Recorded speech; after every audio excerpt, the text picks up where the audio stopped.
Para a gente melhorar o nosso convívio com os nossos cães, a gente tem que entender a comunicação deles. Eles se comunicam através de sinais corporais, vocais, né?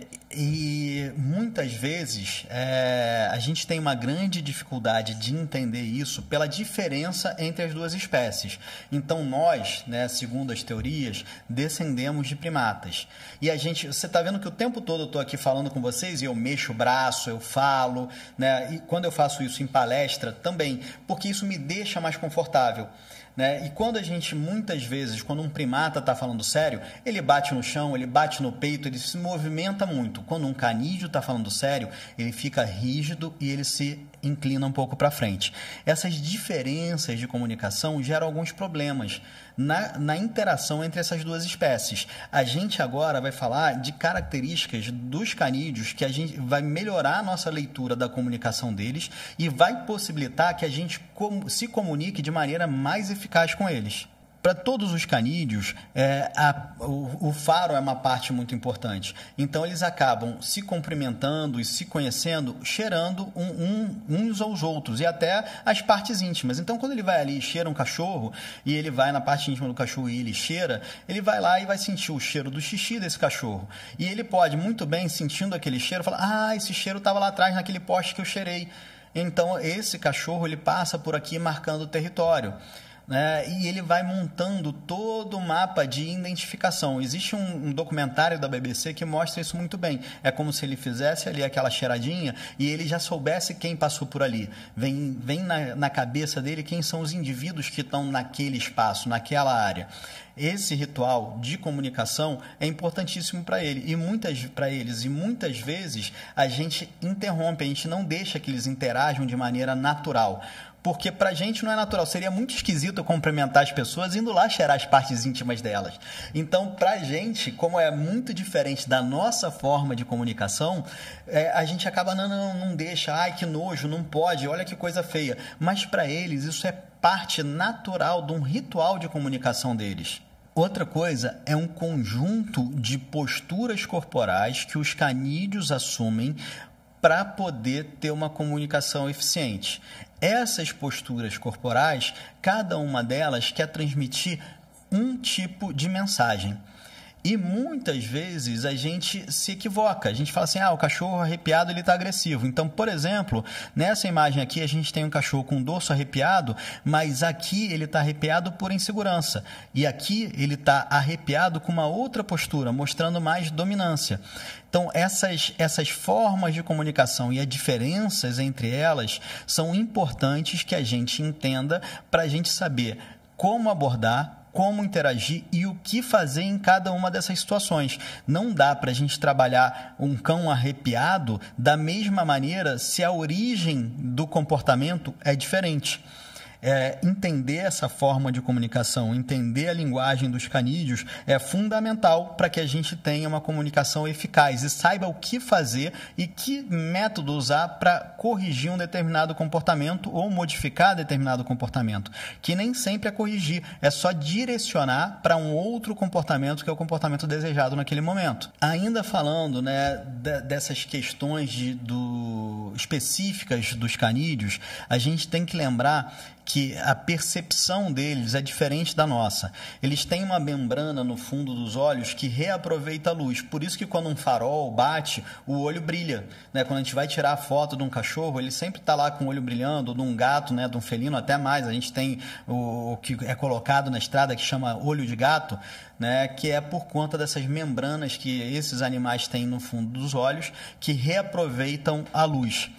Outra característica é que eles não enxergam as mesmas gamas de cores que nós, seres humanos, enxergamos. Eles têm uma visão diferente, não é igual à nossa. Isso faz com que a maneira que eles olham uma cena que para a gente é toda colorida é diferente. Para eles é diferente. Isso faz com que algumas formas se destaquem no meio da escuridão. E que muitas vezes a gente não percebe e eles estão percebendo. O faro é muito importante para os canídeos e eles têm um órgão específico dentro do focinho que chama órgão vomeronasal. Ele é responsável por sentir, por exemplo, o cheiro de uma fêmea no cio e transmitir para o cérebro do cachorro. Tanto faz se ele é um macho ou uma fêmea. E isso vai disparar nos machos um mecanismo que é o interesse pela fêmea, e nas fêmeas, muitas vezes, quem tem muita fêmea na mesma casa percebe que quando uma fêmea entra no cio, puxa o cio das outras fêmeas. As vocalizações são formas de comunicação dos canídeos também. E cada vocalização tem uma mensagem diferente que o cachorro quer passar. Então, por exemplo, o uivo é uma forma de vocalização. O grunhido, que muitas vezes é confundido com um rosnado, e as pessoas, o cachorro está lá brincando e está fazendo um grunhido, e muita gente fica desesperada e fala, nossa, meu cachorro está rosnando. E, na verdade, ele não está rosnando, ele está grunhindo.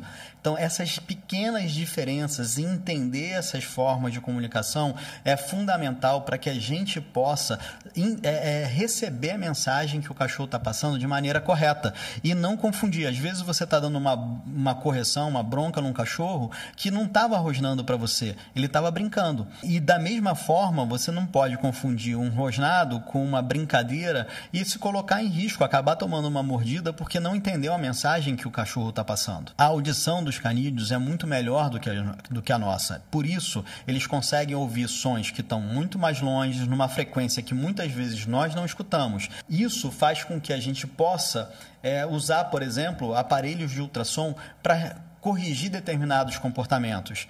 Existem alguns aparelhos de ultrassom que não vão machucar o cachorro, que ajudam a gente a trabalhar determinados comportamentos. Eu vejo muita gente saindo na rua com um pedacinho de madeira para afastar cachorros de rua que vêm se aproximar do cachorro que a pessoa está ali passeando. Mas se você tem um aparelhinho de ultrassom, não é um pedacinho de madeira, você não vai ameaçar cachorro nenhum, mas você aperta um botão e aquele cachorro que está vindo te atacar pode se afastar. Então, entender essas questões dos canídeos mostra pra gente que não adianta nada gritar para dar um comando. O cachorro está do seu lado. Se você falar baixo, ele está ouvindo. Então, não é a altura que você fala que vai fazer um cachorro te obedecer ou não. Mas a maneira que você se comporta, tanto na linguagem corporal como no tom de voz que você usa, vai passar uma mensagem muito mais eficaz. A marcação de território também é uma forma de comunicação dos canídeos. E eles vão usar a urina para poder delimitar um território que é dele. Por isso que muitas vezes quando a gente chega numa casa e você leva o seu cachorro para casa de uma outra pessoa que tem cachorro também, o cachorro da casa sai marcando o território. Ou quando você recebe uma visita na sua casa e o cachorro está identificando uma pessoa que não é do grupo ali entrando, muitas vezes o cachorro marca território pela casa para poder dizer, olha, esse aqui é o meu espaço. Ou, já aconteceu diversas vezes, eu chegar na casa da pessoa e a pessoa contar que quando ela recebe visita, depois que a visita vai embora, o cachorro vai lá fazer xixi onde essa pessoa sentou. Isso já aconteceu com você? Comenta aí pra gente que eu vou poder falar sobre isso, responder isso nos comentários. As glândulas anais, elas também fazem parte de um ritual de comunicação. Muitas vezes, quando o cachorro abana o rabo, ele está soltando pequenas partículas que fazem parte, né, desse conjunto de glândulas no ar e está comunicando alguma coisa com os outros cães. E num ato extremo, quando o cachorro está com muito medo, ele pode espremer essas glândulas anais e é expelido o conteúdo dessas glândulas, passando uma comunicação de extrema submissão.